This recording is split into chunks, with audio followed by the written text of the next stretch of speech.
minhas coisas fofas da vida, como vocês estão? Tudo bem? Aqui também. Hoje eu quero falar com vocês sobre Medusa e Cassandra. Por quê? Tem um movimento muito legal acontecendo em cima da figura de Medusa, né? Na verdade, baseado na retratação da história de Ovídio sobre a violência que Medusa teria sofrido por Poseidon dentro do templo de Atena e que ela teria sido castigada, transformada naquele monstro, né? Cabeças de serpente, com os cabelos de serpente e tudo mais. Essa figura, ela ganhou grande visibilidade e por se tornar um modelo muito expressivo, né?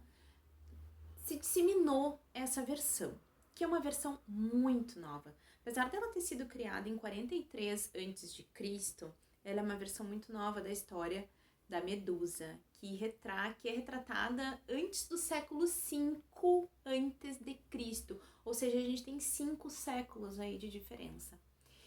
E na história original, Medusa não foi transformada em nada. Medusa, ela é filha de Forces e Ceto, tá? Que são monstros marinhos quitônicos do arcaico ainda, certo? Ela é uma das 3 górgonas, filhas deles, que são Steno, Euríades e Medusa. Porém, das 3, apenas Medusa é mortal. Ponto. O que a gente tem daí, então? Medusa nasceu górgona, viveu górgona, morreu górgona. Ela não foi transformada por Atena. Essa história, ela foi distorcida depois. Por quê? Com o passar do tempo, aquela figura horrenda, né, da mitologia da Medusa foi começando a ficar mais bela.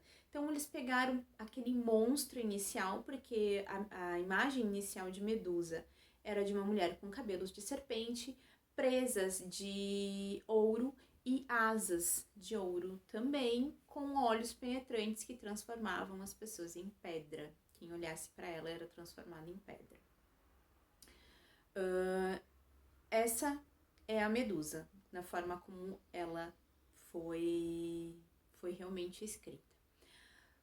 Quanto ao relacionamento dela com Poseidon, é retratado nos escritos mais antigos, nos que consta, né, alguma relação entre os dois, que a própria Medusa teria escolhido um campo florido que serviria de berço para as núpcias deles, ou seja, não teria sido nada contra a vontade dela, ela mesma teria escolhido o local onde se deitaria com Poseidon.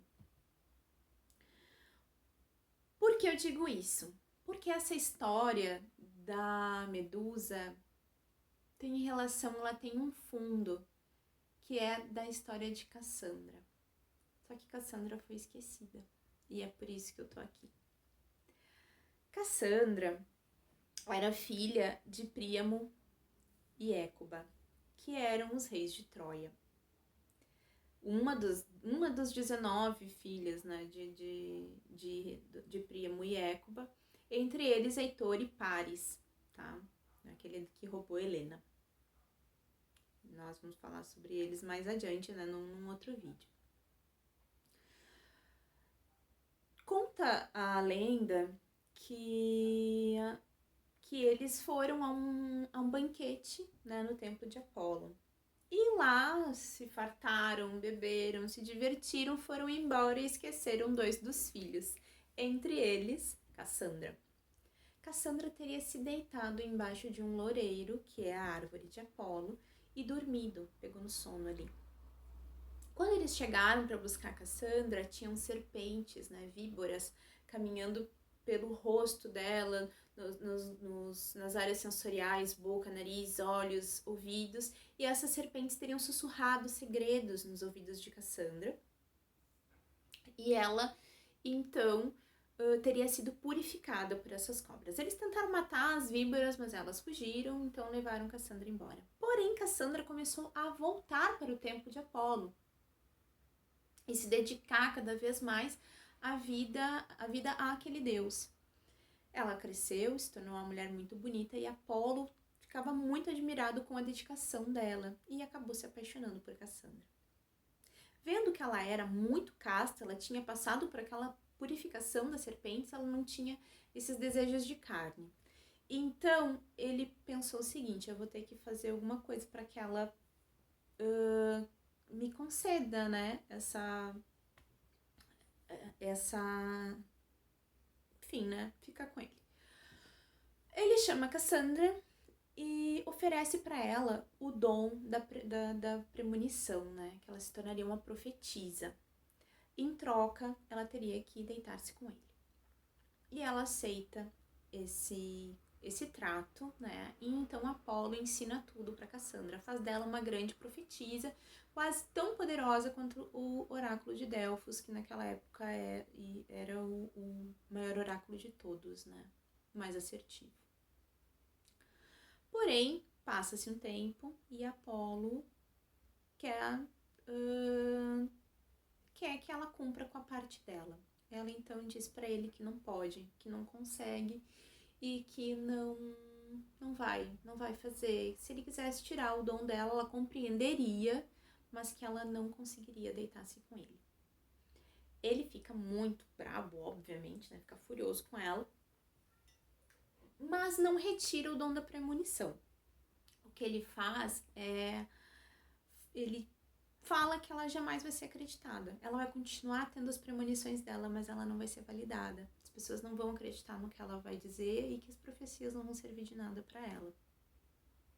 Ela vai embora, então, volta, né, pro castelo em Troia e depara-se com Paris, que havia sido abandonado, voltando. O que acontece? Quando Paris nasceu, foi feita uma profecia de que ele seria a queda de Troia. E naquela época era muito comum, quando haviam profecias dessa forma, que eles pegassem os bebês recém-nascidos, levassem para altos de cumes, né, e abandonassem essas crianças lá à própria sorte. Que ali onde provavelmente elas morreriam de fome ou comidas por algum animal, né, desidratadas, enfim. Assim como na história de Édipo, Paris foi resgatado por pastores. E assim ele cresceu e viveu. Como Cassandra já estava desacreditada, quando Paris regressou, ele foi aceito. E ela dizia, não aceitem Paris, ele vai destruir com Troia. Aceitaram. Paris, então, foi para Grécia e roubou Helena. Quando ele voltou, ela dizia, ela gritava, ela implorava, pelo amor de Deus, mandem essa mulher embora, mandem ela de volta. Vocês vão acabar com Troia, mandem ela de volta. Nesse ponto, as pessoas já estavam tão assim com a Cassandra, porque ela só falava coisa ruim, só tinha profecia negativa e ninguém acreditava nela, trancaram ela num quarto, deixaram ela lá presa, mofando sozinha. Veio então os soldados atrás de Helena, né? Como ela tinha profetizado. Mas ela continuava desacreditada. Com o tempo ela aprendeu a ficar quieta, né? A não falar mais nada para poder ser libertada daquela prisão dela. Um tempo depois, né, os gregos percebendo que não conseguiriam, né, quebrar as muralhas de Troia, que Troia era uma cidade que não poderia ser destruída, né, não poderia ser entrada à força, tiveram a ideia, né, de fazer aquele cavalo como presente. Cassandra, mais uma vez, fala que um cavalo de madeira iria incendiar Troia. E as pessoas, imagina, né? Porque ela entrava em transe quando ela tinha essas premonições e aquilo ali só saía. Ali eles terminaram de dizer que ela tava louca. Tá louca, tá variando essa menina aí, deixa ela pra lá. Chegado o dia, Troia foi invadida. Cassandra então teve a premonição, né, de que algo terrível aconteceria com ela. Ela saiu correndo e se refugiou no templo de Atena. Ájax, o pequeno, existem dois, o grande e o pequeno, nessa história, viu ela entrando no templo e foi atrás dela para capturar a Cassandra. Eu tomei um golinho no café. Ela se escondeu atrás de uma estátua da deusa, né, de Palas Atena, E ali ela ficou rezando, pedindo, chamando pela deusa. Ájax encontrou ela atrás da estátua e quebrou a estátua, derrubou a estátua de Atenas e violou Cassandra ali mesmo, enquanto ela ainda estava agarrada na estátua da deusa, chamando, gritando, pedindo por socorro, pedindo por misericórdia. Atenas veio ver o que estava acontecendo, se deparou com aquela cena. Aí Ájax pegou Cassandra, botou no braço e levou embora. Largou ela junto com as outras mulheres que iam ser levadas como espólio de guerra, porque é isso que acontecia com as mulheres, né? Elas eram levadas para ser dadas como servas, vendidas como escravas, usadas como concubinas, era isso. Largou ela lá, pegou um barco e se mandou. Foi pro mar. Ali já não era jurisdição de Atena, né? Então ela chamou Poseidon e disse: afoga, quero morto. Profanou meu templo, destruiu uma estátua e violou minha serva, quero morto. Vê-se então, aí também, que Atena, a deusa, não deixou impune o culpado pelo crime, como acontece no mito da Medusa, em que ela acaba sendo um monstro, né? Que simplesmente culpabiliza a vítima, né, por aquela violência. Foi quando foi ao contrário. Ela exigiu a cabeça de Ájax. Poseidon foi lá. Derrubou o barco, fez, aconteceu lá pelas tantas. Diz ter ficado com pena de Ájax, deixou que ele se agarrasse numa rocha e ali ficasse. Quando Atenas ficou sabendo, ela pegou um raio do pai dela, né, de Zeus, que ela é filha de Zeus, e tacou-lhe no Ájax, matou ele torrado ali mesmo, naquela rocha onde ele estava. Então, o culpado foi morto. Cassandra foi levada, né? No caminho, ela ainda profetizou que seria dada como concubina para um determinado senhor lá, que agora eu não me recordo o nome, deveria até ter, mas me fugiu da memória. E ainda por cima profetizou que ela e esse homem seriam mortos pela esposa dele, seriam assassinados pela esposa dele. Nisso, quando ela chega, ela fala pra ele, pelo amor de Deus, ela vai matar nós dois, né? Me joga no outro lugar e vive a tua vida para que nada disso aconteça. E mais uma vez ela foi deixada de lado. O destino dela se cumpriu, né? E ela foi assassinada. Em cima dessa história foi construído o complexo de Cassandra, que é quando a voz da mulher não é ouvida, que é quando o que acontece com ela é invalidado pela voz de um homem ou de qualquer autoridade, quando ela é calada. Por isso é tão importante a gente trazer Cassandra para cima, porque as vítimas desse tipo de violência ainda são caçadas, ainda são desacreditadas, né? Até a gente percebe, assim, até nas pessoas dizerem: mas as pessoas que vão lá e que fazem as ocorrências, tem tantos que são mentiras, pelo amor de Deus, né? Isso é mais uma vez o reflexo de que as mulheres ainda são Cassandras. E a gente tem que trazer isso pra cima, tem que trazer isso pra frente. Ela foi uma figura muito icônica e ela foi uma figura muito sofrida.